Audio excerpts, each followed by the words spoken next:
In our grief journeys, a lot of times we forget or undermine the aspect of grief in our lives on the spiritual side. There's a spiritual side of grieving. We're physical, we're emotional, and there's a spiritual aspect in our lives. And a lot of times that needs attention as well. And so there's professionals that are ready to step in and help, on a clinical side, when you need help with traumatic events, working through your grief and processing it. But there's a spiritual aspect that needs attention as well. And so there are also people ready to help.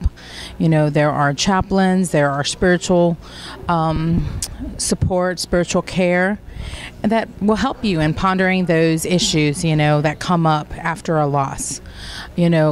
Questioning, it can be in a religious context or a non-religious context. You have big questions, you have big, sometimes you're in conflict or in distress, your worldviews are questioned, and maybe there's big forgiveness issues, following a loss. Maybe someone's to blame, maybe you're to blame. Maybe something happened that you didn't get to apologize for, or they didn't get to apologize. And we need to be aware that part of our grief journey needs attention as well. And so there is a faith-based context sometimes to address the religious context and then the spiritual context.